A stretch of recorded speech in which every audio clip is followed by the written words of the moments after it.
Okay, good afternoon everyone and welcome to today's webinar on Fixflo Block. My name's Jessica and I'm going to be going through the webinar with you today. Guys, just to let you know, this webinar will take about an hour to go through and I'm just going to go through the agenda with you before we get started. So just to let you know, the first thing I'll be going through with you today is your unique Fixflo site.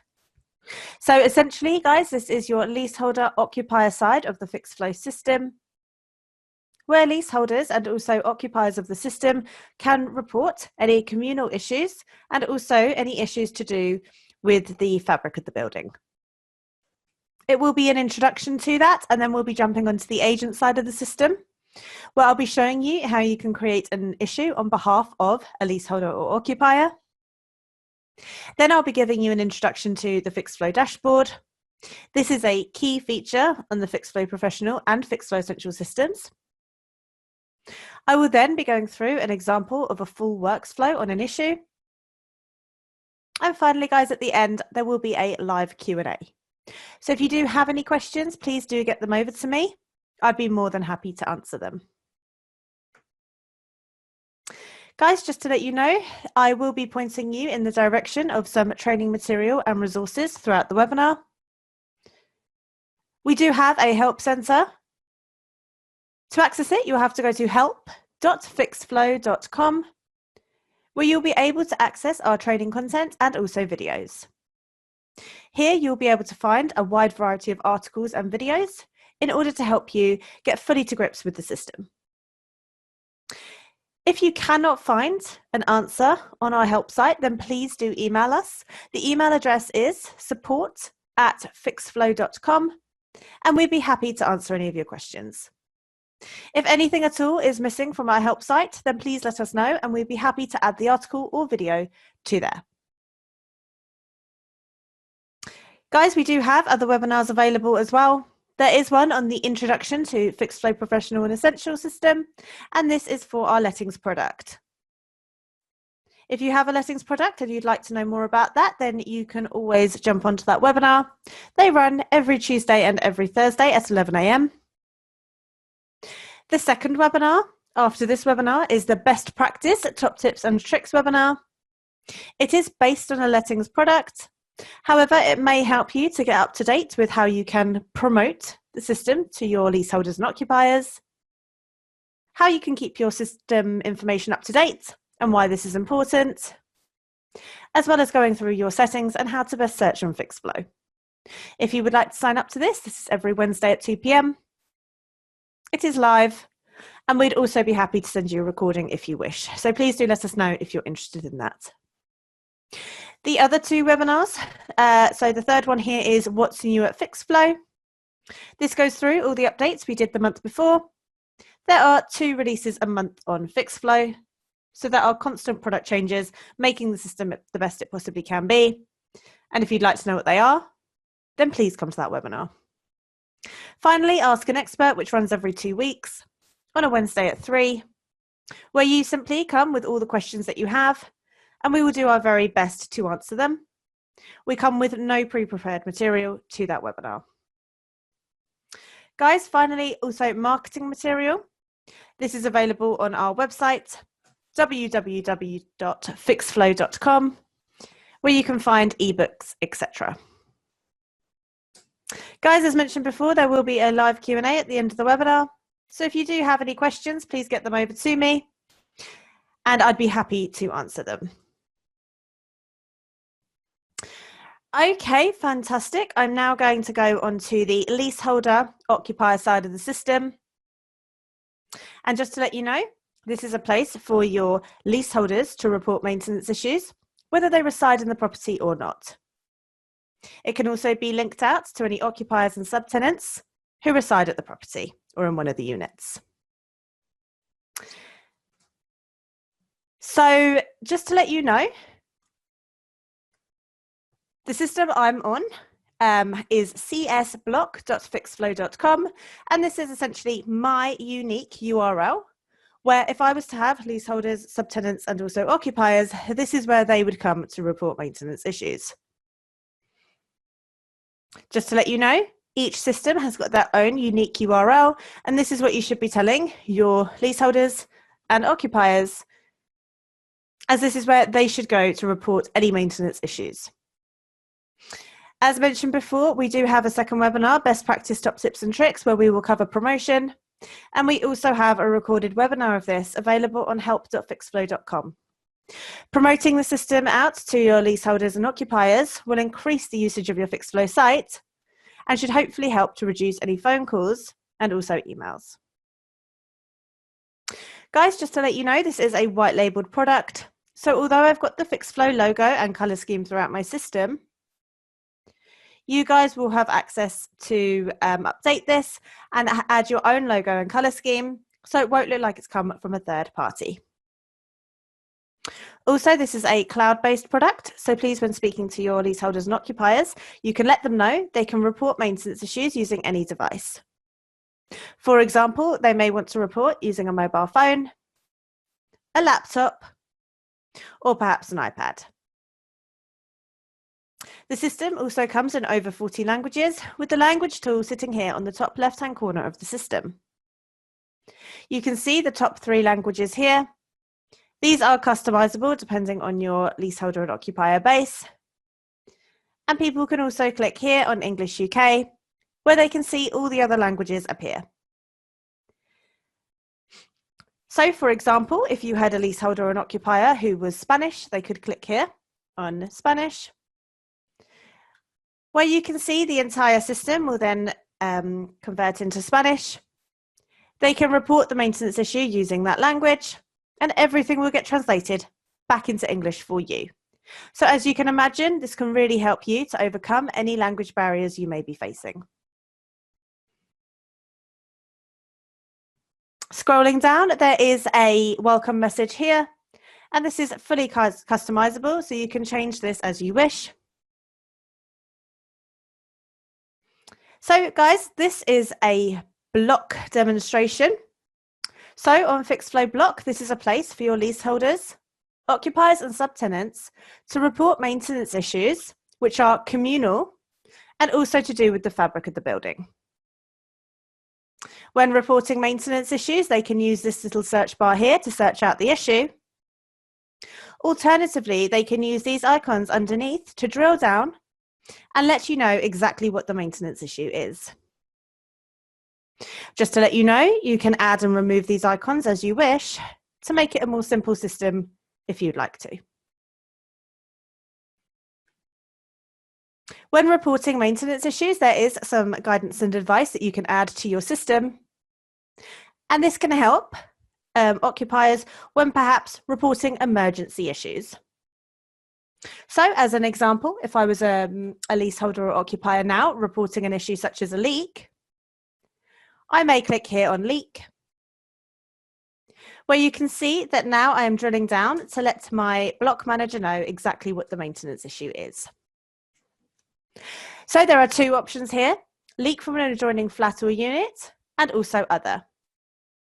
For example, if I was reporting a leak from an adjoining flat or unit, I would click here, where you can see here an example of a templated pop-up. And just to let you know, these are fully customizable. So with this, it's telling the owner occupier to please turn off the stopcock, and it explains where this is located to help reduce the urgency of this issue. When customizing these pop-ups, you can add additional text, photos, videos, and also GIFs. As you can imagine, this can be really helpful when owners occupiers are reporting maintenance issues. For my example on this webinar, I'm going to be reporting a maintenance issue about a lift. So I've gone back here to what is the problem, and I'm going to scroll down where I can find the icon here, lift. When I click on lift, it will now go through to 3 issues: lift out of order, lighting issue, and other. For this example, I'm going to say that it is the lift out of order. And now here, as the owner occupier, I am asked for fault detail. So guys, the beauty of Fixflo is that you are going to receive 1 report with all of the information on it, meaning that as quickly and efficiently as possible, you can get resolving the issue for the leaseholder, owner, occupier. In saying that, there will be certain information required from the owner occupier before they can go and submit the issue. In this case, there is just fault detail, where here, for example, they will put in as much detail as they can to provide you with a more complete report. For example here, I'm just going to say that the lift, just as an example. Guys, when owner-occupiers are reporting maintenance issue, it is a 5-step process for them to complete the report. This is the first stage, what is the problem? And once they're happy, they can click on next to get to stage 2. Stage 2 here is where they can add up to 10 photos, videos, and audio files, again, to provide you with a better report, allowing you to resolve the issue for them quicker. Section 3 here is the address details, where as well as filling in the address, they will also say who they are in relation to the property. So there are 4 options here. Option 1, saying I'm an owner and an occupier of the unit. Option 2 here is saying that they are an occupier paying rent. Option 3 is I am a leaseholder of the unit who resides elsewhere. And finally, option 4 is I am an employee or a contractor of the management firm. They would select as necessary and then continue. Step 4 is then providing their contact details, where they must provide their first name, surname, email address, and also their telephone number. And finally, section 5 is confirm and send, where they must agree to the Fixflo terms and conditions. These state that we are not you, we are simply a hub they are reporting the maintenance issue through. They can also say if they'd like their details remembered for next time, as well as add any further notes if they wish. This could be, for example, parking restrictions and also limited van access.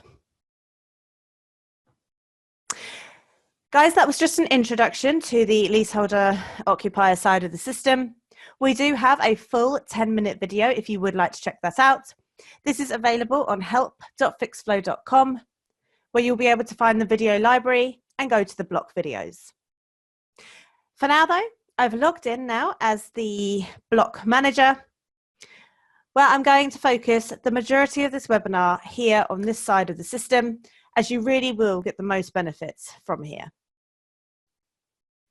So the first place you can see that I've come to here is the dashboard, which, as I mentioned before, is a key feature of the Fixflo Professional and Fixflo Essential systems. Before I take you through the dashboard, I just want to show you that you can in fact create issues on behalf of leaseholders and occupiers. To do so, you would use your left-hand menu sidebar, and it sits here towards the top where it says Create Issue. By clicking on Create Issue, you will notice a drop-down appears, where the first 2 options here are Enter as you go and Create on behalf of. Guys, if your owner-occupier already exists on your Fixflo site, then I would highly recommend you go through this second option, Create on behalf of. The reason being is because then when you go to enter their details, their address, who they are in relation to the property, and also their contact information will automatically appear as you're reporting the issue. This means that it will be much quicker for you to report issues on occupiers and leaseholders' behalves. Enter as you go is for if they do not exist on your system, and you will enter their details essentially as you report the issue. So, for example, if I click here and enter as you go, you are still very much logged in here as the block manager. However, you can see that scrolling down, you have got the leaseholder occupier side of the system, where you can essentially report their issue on their behalf. Again, guys, please do check out how you can promote the system to your owners' occupiers, as we wouldn't overly recommend that you do this too often, because you want to make sure that everybody is doing their thing on Fixflo.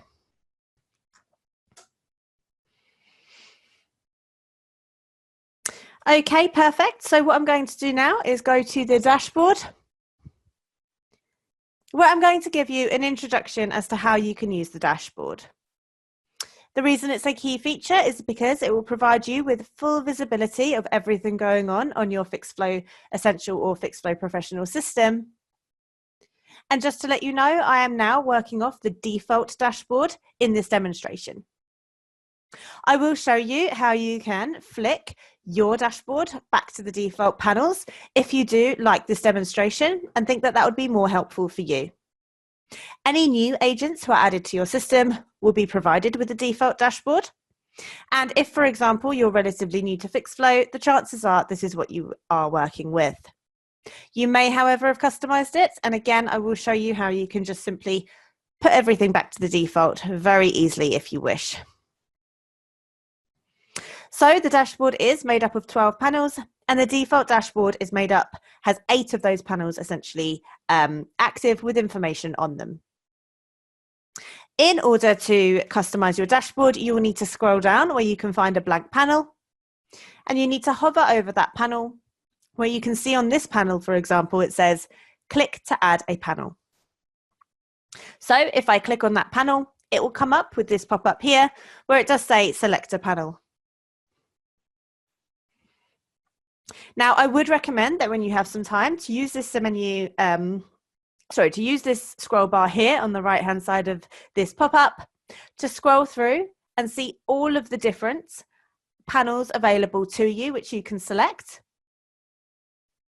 When selecting panels, they are selected here so that that little checkbox is essentially checked. In this middle column here, you can see the layout of the panel. So as an example here, this top one here is a bar graph. Underneath that here, we have a pie chart. And underneath that, we have a list. So this essentially here is text. On the right-hand side of the layout, you will be able to see here the title of the panel and a short description just underneath that. Just to let you know, you can use this search bar here at the top as well to search for certain panels. And we have also segmented panels for you on the left-hand side of this pop-up here. So for example, if you're using Fixflo Professional and you are using planned maintenance a lot on the system, you may want to look for our planned maintenance panels, which you can find by simply clicking on the planned maintenance segment and going through those. For now, I'm going to add a panel, reported issues, and just to let you know, this layout here, this shows a circle with a number in it of how many issues will be in that panel. To scroll down, you'll need to use the main scroll bar of the actual window to scroll down here, where we will be clicking on Add Selected. Before I do that, I just want to show you that on the bottom left-hand side of this pop-up, you can see it says Reset all panels to default. So that is how you will get the default dashboard back, again, if you really like what I'm going through with you now. For now, though, I'm going to add reported issues to my dashboard. And I now have 9 active dashboard panels here.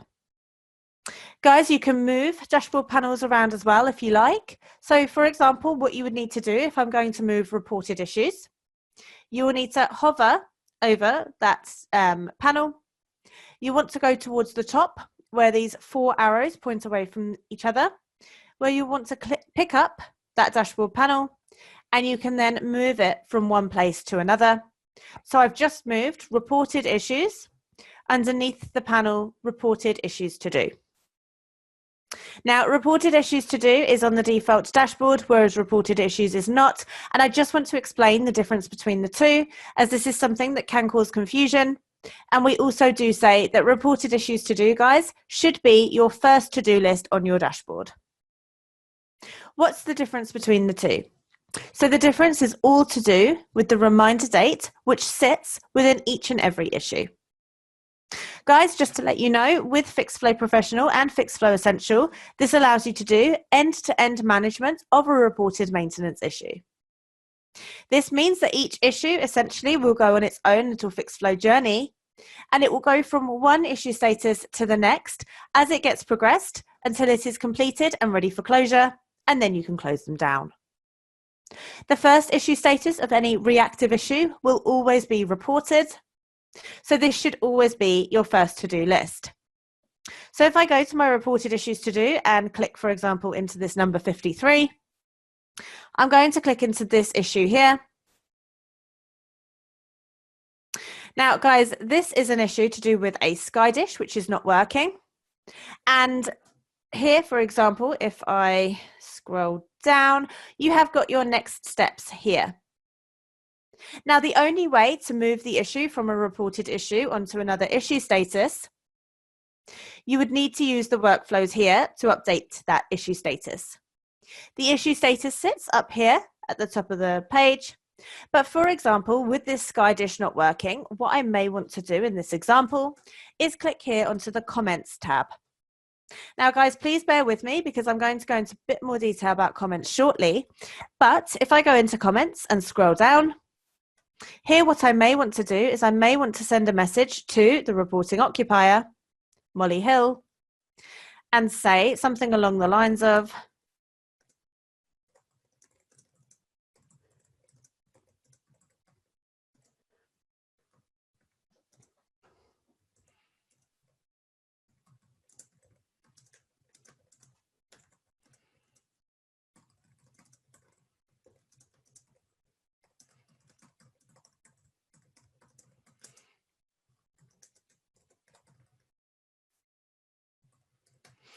okay, perfect.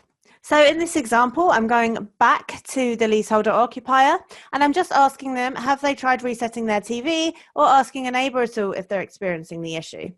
This might be something that can actually resolve the issue. So I'm going to press send. Now, that comment has been sent out, meaning it will go out as an email to the leaseholder occupier. They will be able to click on that email, click into the issue, or into the issue to see the comments, where they will be able to respond to you. The email does come from a no-reply@fixflo.com email, so they cannot reply to that email directly. But as mentioned, they can always log in and respond that way. For now, though, I'm going to go back to the next steps tab, and you can see I've got the reminder dates, which sits here. Now, on newly reported issues, if this reminder date has not been manually updated, this will always be the time and the date that that issue was reported. So in this example, this one was reported today at 12:45, and you can see there is a little red circle here with a 0 in it. It's red because it's essentially now overdue, and the 0 means that no days have gone by since that reminder date's come around. So just as the example here, I've sent a comment now to the leaseholder. What I'm going to do is click on this reminder date, where I can actually update this and put this into the future. Here, there are some options to remind me in 1 hour, remind me tomorrow, or remind me in 1 week. You can also use this little calendar to, for example, say I want to be reminded on Wednesday. You can place the time as well, and issues can even be placed on hold. If you're moving the reminder date to the future, you do not need to put the issue on hold. However, if you decide to do so, you will need to give a reason, and on-hold issues can in fact be tracked on your dashboard as well. For now, however, I'm going to press save, and I just want to now bring to your attention, you can see the reminder date has now updated.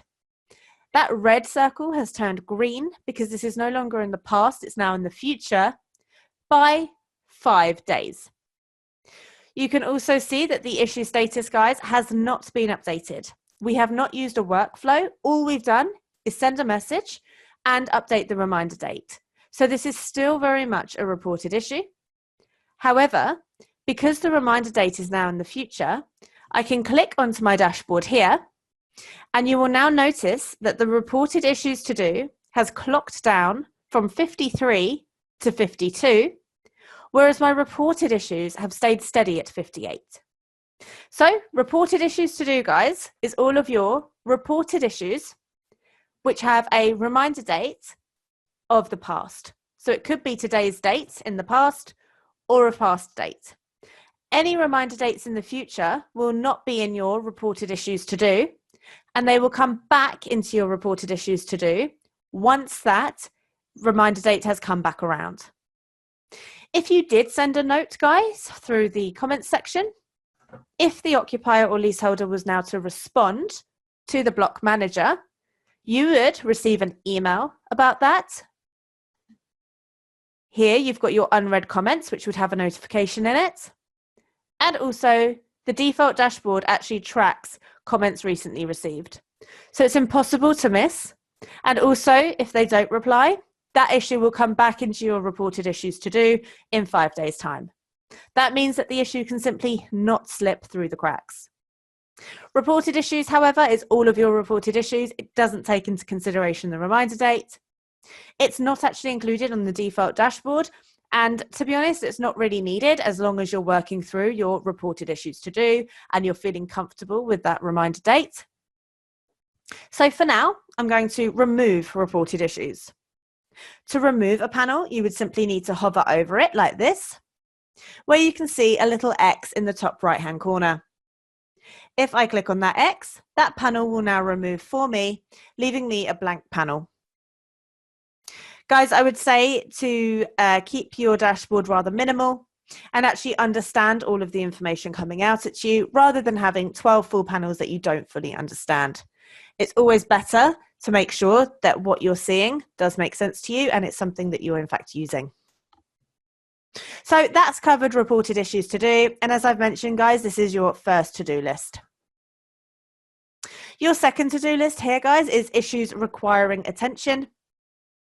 And again, this has a massive impact on the reminder date, has a massive impact on your issues requiring attention. So essentially, issues requiring attention, you could almost split down the middle and say there's two sections to it. The first is all to do with issues which naturally require your action to take the next step. So there are certain issues which will in fact lie with the block manager. For example, reported issues. Issues where quotes have come back from contractors and you now need to award the job. Or perhaps issues which need closing. They are just some examples of issue statuses which will naturally lie with the block manager to take the next step. As long as the reminder date is in the past and with the block manager, they will be here in your issues requiring attention. And the other side of issues requiring attention is simply to do with the reminder date only. So say, for example, you have a maintenance issue and you send it on to a contractor to complete the works. That reminder date will automatically update as the issue status updates and the job gets progressed. It may update to say 2 days' time. And if after 2 days you have not heard back from the contractor through the system, so the issue status stays the same, it's still with the contractor, that reminder date will come back around. And once that reminder date hits, that issue will come back into your issues requiring attention. This means that simply nothing can slip through the cracks. You have quite a lot going on as a block manager, so you're not going to remember everything that you've just sent to contractors a couple of days ago. So that coming back into your issues requiring attention can be particularly handy. You do have a few options there. So you could, for example, chase the contractor if you wish, or you could maybe move the reminder date on a couple more days and give them some more time to get back to you. Okay, excellent. So guys, reported issues to do is your first to-do list and issues requiring attention is your second to-do list. Reported issues to do, issues with the reported status of a reminder date of either today's date or the past. Issues requiring attention is all to do with the reminder date. So any issues which are with you will have a reminder date of today or the past, meaning they will lie in issues requiring attention, and or issues which lie with other parties, but that reminder date has come back around. Open issues is also displayed on the default dashboard, and this is just giving you an idea of all of the issues that are currently open on your system.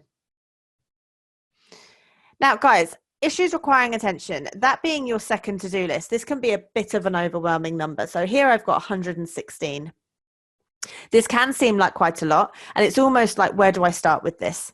So just to let you know, we have broken that down for you on this panel just underneath called Issues Requiring Attention by Status. So here you can see a breakdown of hard numbers of how many issues are at the different statuses. You can hover over each color and number, and it will tell you exactly which issue status that is at, and you will get used to the issue statuses as you use Fixflo more and more.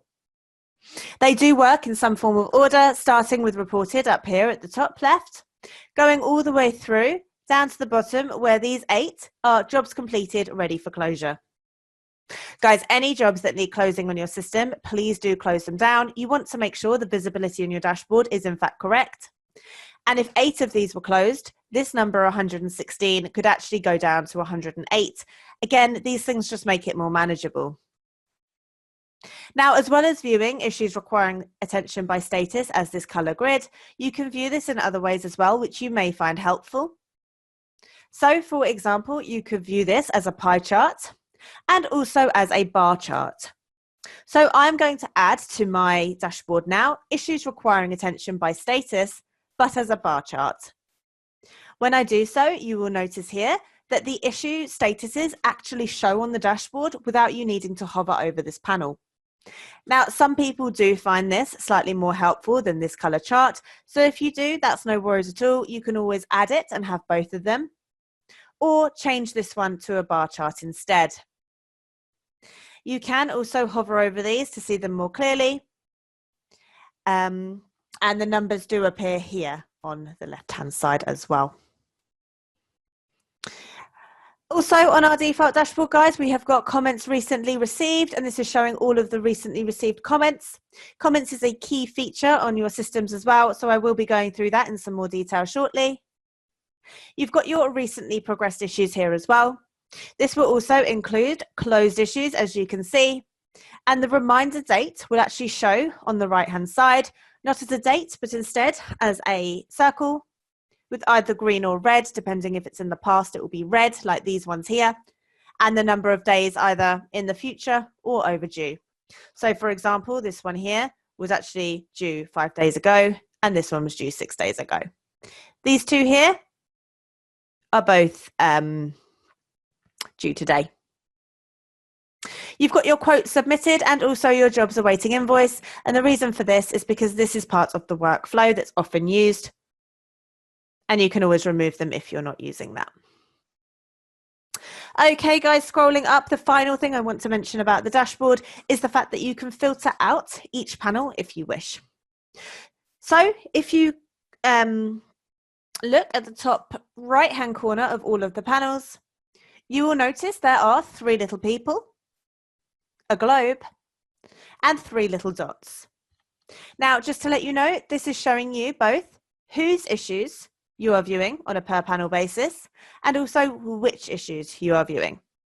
The which, so the globe essentially, guys, is only available for Fixflo Professional only, as with Fixflo Professional, you can resolve all of your planned issues using our planned maintenance tool, which sits here on your left-hand menu sidebar. If you have our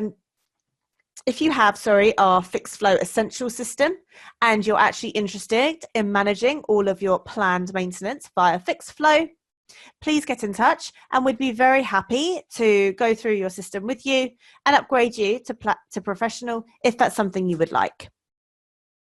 So back to the filters, what I'm going to do now is, if you please cast your eyes to issues requiring attention, which is in the top middle panel. What I'm going to do is I'm going to hover over this panel, and you will notice that the 3 little symbols, so those 3 people, the globe, and those 3 dots, they will jet out towards the left-hand side of the system, and they will duplicate from 3 to 6 like this. So the little people, this is showing you whose issues you are viewing. So by hovering over these people, you can see there are different people that you could just view on this panel. So you've got all, which is this, my blocks, my including unassigned, my only, and also teams. So if you have teams set up on your system, you can view a whole team's issues as well as just your own issues if you wish. As you can imagine, this can work across all different roles within your company. And the reason it defaults to these 3 people is so that absolutely nothing is missed when you add a new panel. On the right-hand side of these 3 people, you have got this little globe. And guys, again, this is showing you which issues you are viewing. By hovering over it, you'll notice a drop down, which is 3 options. All issues, which is the globe. Reactive issues, and also planned. So guys, again, if you are using Fixflo Professional and you are resolving your planned maintenance using the system, what a lot of people tend to do is they have issues requiring attention twice on their dashboard, once for reactive issues and once for planned. Again, it's your second to-do list, so it is important that you are kind of tracking everything correctly on your dashboard, and that is something that you might find helpful. Again, the reason by default this is the globe is that nothing can then slip through the cracks at all. When I take my mouse off the panel, you'll notice that those little filters do sit here in the top right-hand corner of each panel, so it is nice and clear to you straight away exactly what you're viewing. Excellent, guys. I hope that's been helpful in terms of giving you an introduction to the dashboard. What I'm going to do now is I'm going to click here into my reported issues to do, as that is my first to-do list, and it's going to take me through to a list of my reported issues to do. So again, these are my reported issues with a reminder date of either today's date or the past. And I'm going to click into this issue here. Before I do so, I just want to point out to you that there is a sort button here, and you can actually sort these in a different way if you wish. Okay, excellent. So I'm now taken through to the next steps tab of this particular issue, which is lift out of order. And what I'm going to do is, before I go through the next steps tab, I'm going to go through all the different tabs here at the top of the page, as you will be using these as you use Fixflo Block. So the first tab I'm going to take you to here, guys, is the detail tab. Now here there is all the detail about what's been raised. And I just want to point out to you here that the landlord sits at the top here. Essentially, guys, the landlord is your client, and it could be maybe an RMC that you work with, or perhaps a freeholder. Just to let you know, if you want to change this wording here, landlord, you can do. Please get in touch with us if you would like to change this to something more suitable. But essentially, for the purpose of this webinar, we're just going to think of this as your client. Scrolling down, you can see more information here, such as when the issue was raised and who by, who they actually are in terms of, are they a leaseholder, an owner-occupier, do they reside elsewhere, are they an occupier paying rent? That will all sit here. The report details here about what's actually been reported. And also any photos will appear here at the bottom in the media section. So guys, in the media section, you can click on this to see the picture slightly bigger.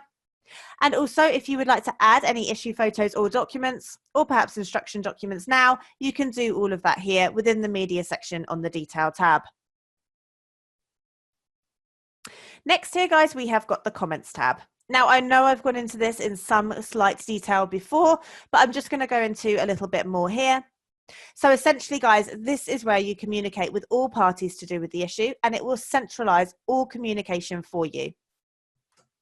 Scrolling down here, you can see I can add, for example, a private note, and this will be available only for agents to see. Private notes can be added here. For example, this could be maybe any phone calls that you've had or any emails that have come outside of the system and may want to be copied and pasted here. For example,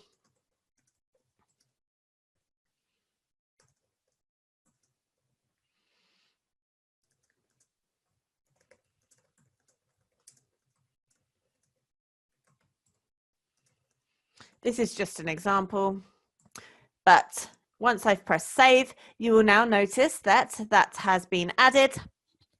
You can see who added the private note and also the time. It will be time and date stamped here for you. You can see what it says, and essentially, guys, this will look very different to when you actually send a comment out.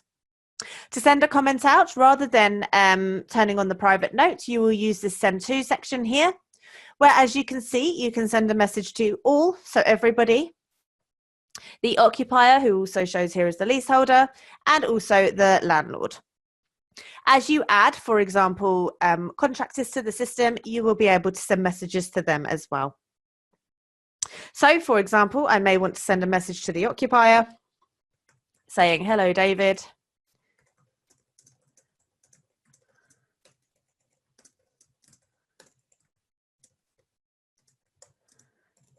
Okay, perfect.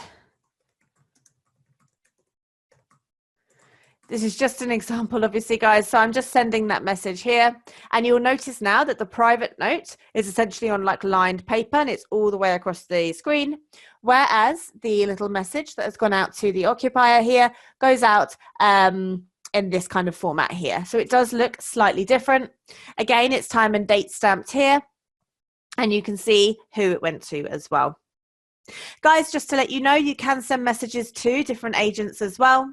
They will not appear on the drop down, and the reason for that is because some agents have got so many block managers who can log in, and the drop down almost becomes slightly unmanageable. So if you would like to send a message to another agent, you will need to search their name or their email address here, where you will notice that these agents have now come up. So I could send, for example, Lauren a message about something here. Perfect. Scrolling up, guys, you can notice here you can actually send a notification for a building.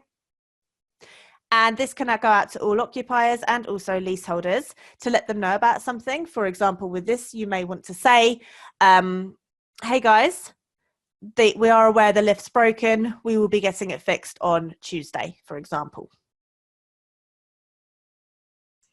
Appointments, guys, the appointments tab will sit here and it will be blank until an appointment has been added. Here we have the related tab. The related tab will show any linked issues. It will show any other issues at the building as well. So you can have essentially a bird's eye view of the building.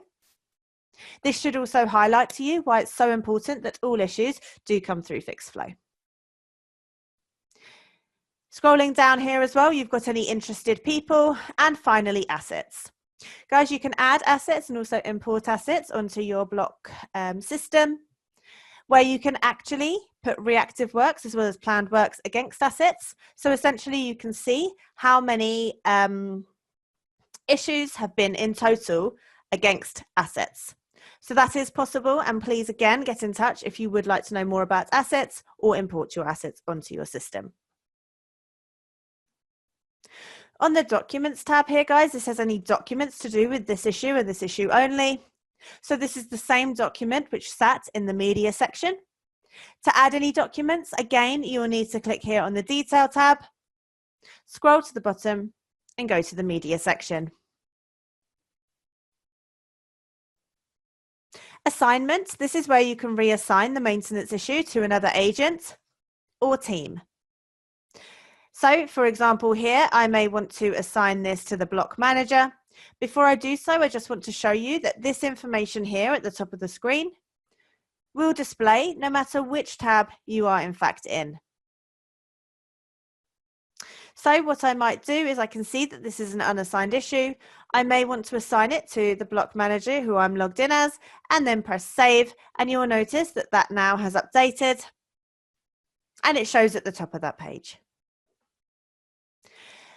Finally, guys, the audit trail. This will provide you essentially with a full paperless trail of everything going on this particular issue. It is time and date stamped here for you on the left-hand side of the screen. So, for example, this issue was reported here today at 12:46. And we can see that at 12:46, 2 emails were sent outside of the system when this issue was reported. Just to show you which emails actually went out. The first one, guys, will have gone out to the occupier leaseholder, David Hall. So here we go. It will have your logo here for you, and it will say, for example, Dear David Hall, thank you for reporting a repair through our online repair reporting system. A copy of your repair request is attached for your records. It lets him know about the next steps and also a rough timescale. And this is obviously just great for him to get a confirmation email that his issue has now been reported. It does come attached with the PDF document with all of the details here. And that is also time and date stamped at the bottom right-hand corner. The other email, guys, will go out to the block manager. So if you've been using Fixflo for a while, this may look relatively familiar. It will have your logo here again, and it will let you know a new issue's been reported. Again, guys, this goes back to that kind of beauty of Fixflo where you have that one report with all the information on it, meaning that as quickly and efficiently you can get resolving this issue for example here, David. Just to show you as well, you can even track whether or not these emails have been opened.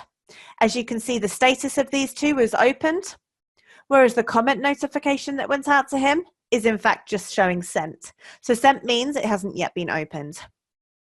You will notice that the private note does not appear here on the audit trail, as it just won't be added on this section, but you can always check that out in the comments tab. You'll also notice this issue has now been reassigned from unassigned to the block manager. Guys, there's also this little button here at the top of the page which says actions, which as you click on you will notice a drop down. Here, guys, you can do things such as close or cancel the maintenance issue. So again, guys, if the issue does need closing, please make sure that you do close it down, as again, you want to make sure the visibility on your dashboard is in fact correct. You can also here, for example, view the issue as a PDF, which will then have everything on it as you update the issue. For example, here you will notice your comment and also the private note.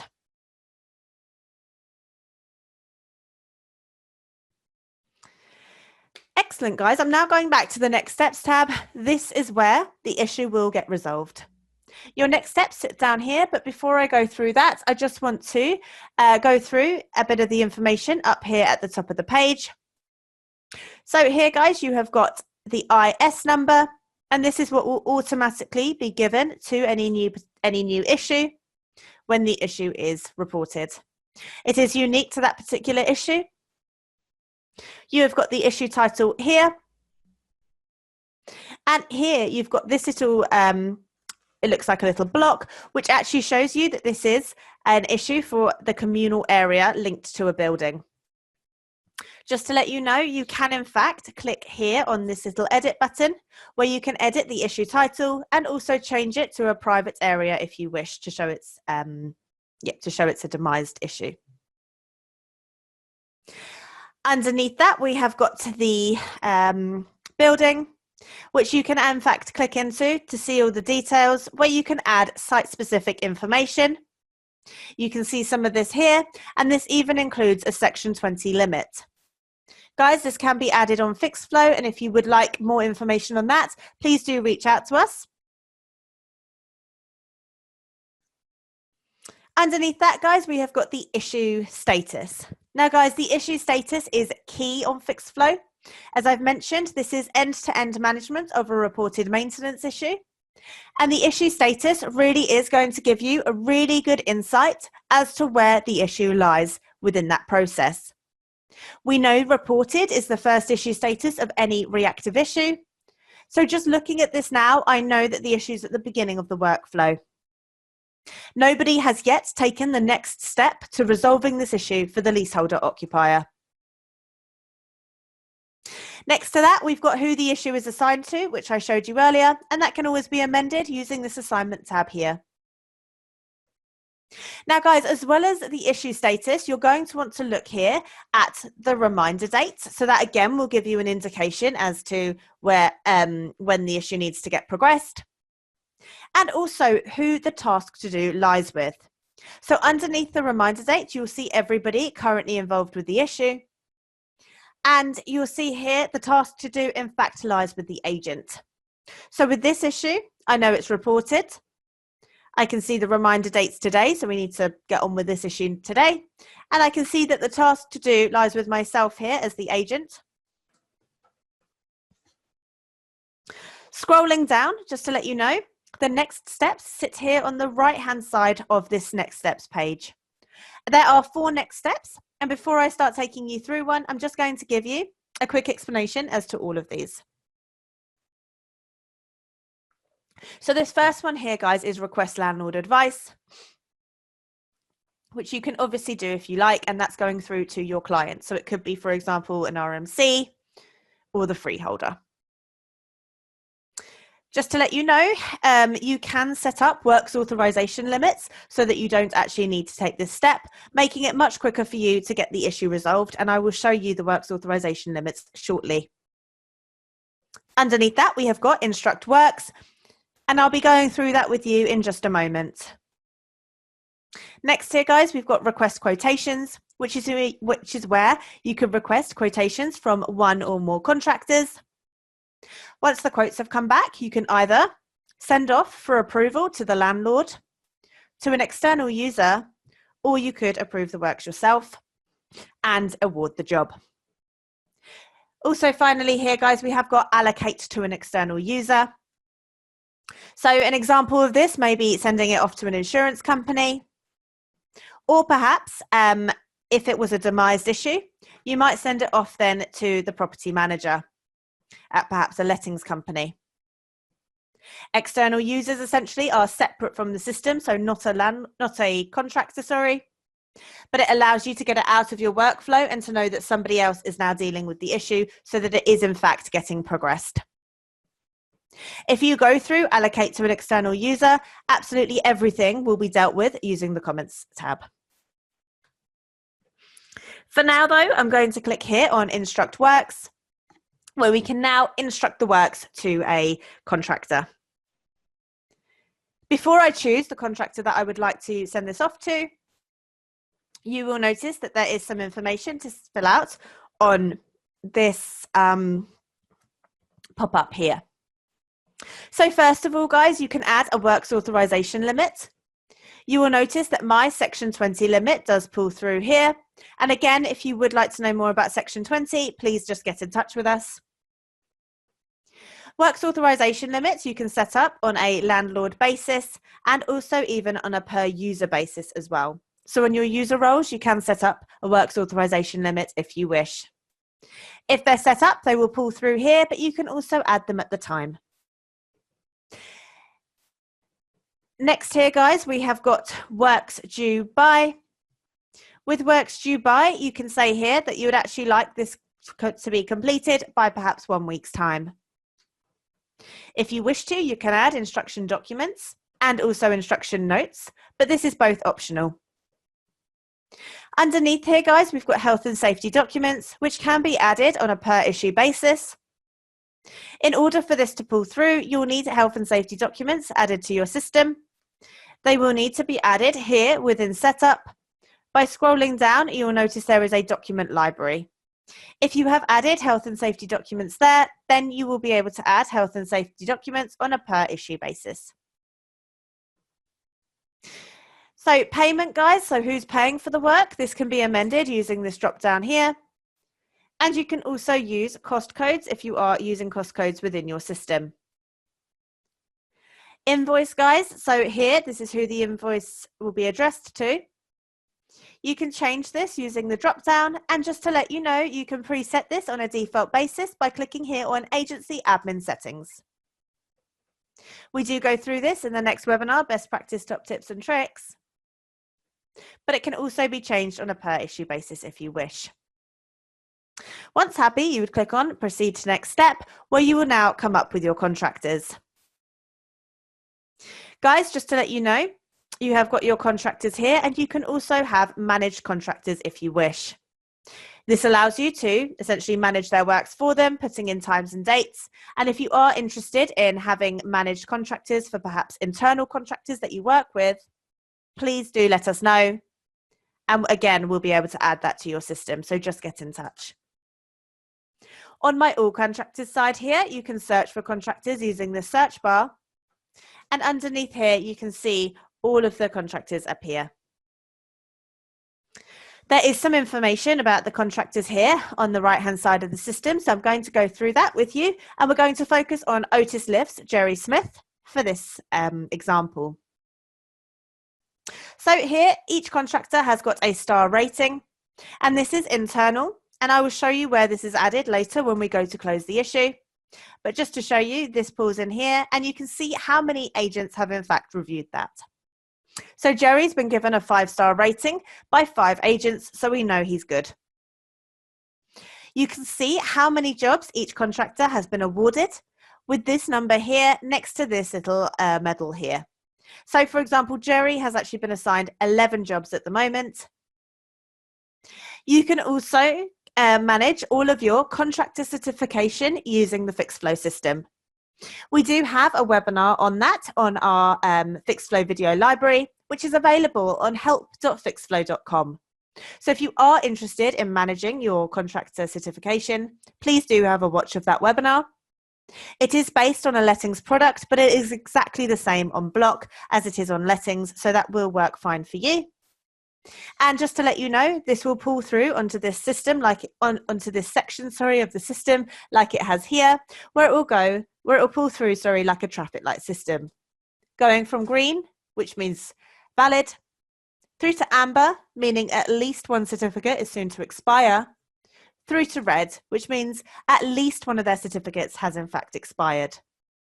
You can set up user role permissions so that issues are not progressed to a contractor with an expired certificate.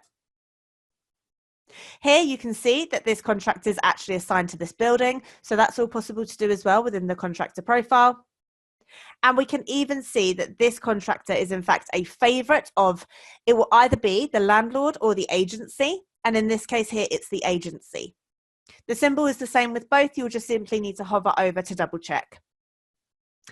Once you're happy and we've decided we would like to instruct this job to Jerry, you would simply select him, scroll down where you can here press proceed to next step. When I press proceed to next step, I'm going to press confirm, and you will now notice that the issue status has updated to job awarded awaiting appointment date. The reminder date also has updated from today's date to 3 days time. So this will now be out of my issues requiring attention. However, if in 3 days we have not heard back from the contractor, this issue will then come back into our issues requiring attention so that it cannot slip through the cracks. And we can clearly see now that we are waiting for the contractor to get back to us. Guys, just to let you know, you could click here on contractor, making the contractor profile bold with the arrow underneath them, where you can in fact scroll down and essentially set the appointment on their behalf. We do not overly advise that you do this, as it is very simple for contractors to resolve maintenance issues themselves. And we also do have a contractor app. This allows contractors to resolve jobs on the go. And really, I want to show you just how simple it is for them now to resolve this job. You will find that if you do resolve jobs on their behalf, they are going to expect you to do that every time, and you want to make sure that they don't get into those habits. So here, guys, this is the email that the contractor receives.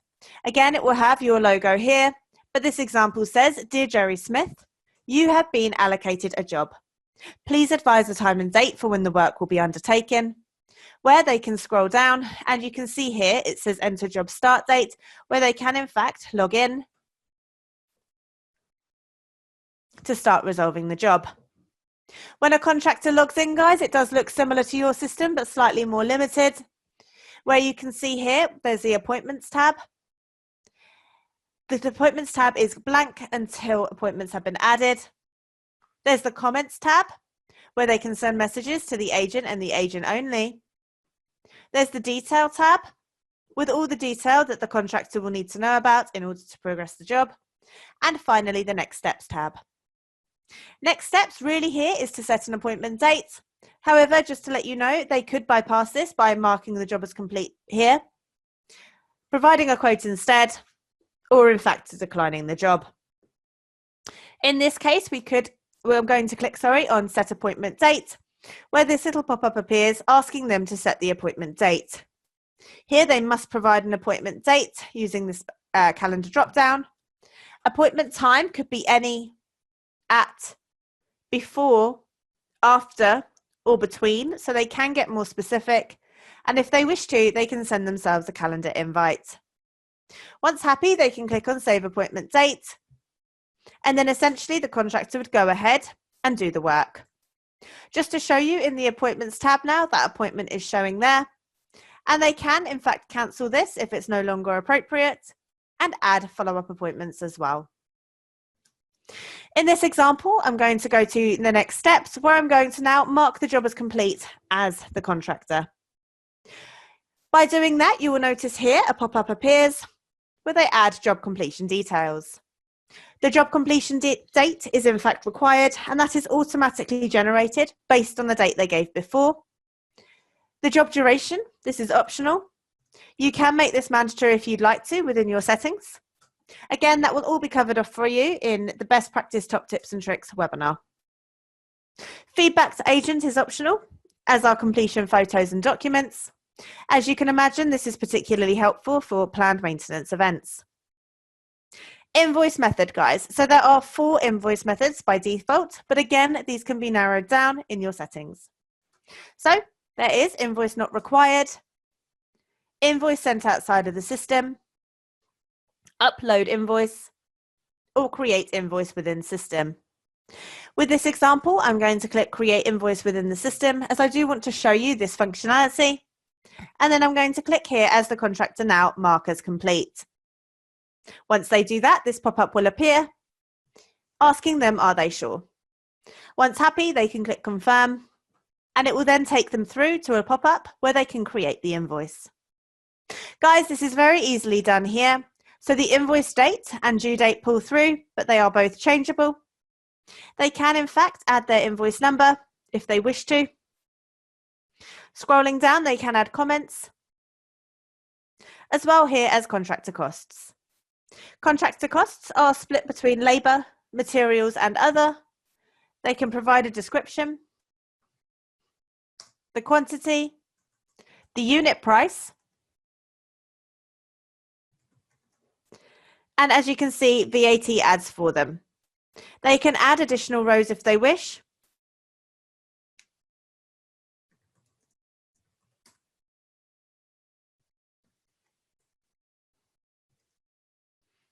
For example, and once they're happy, they would click create.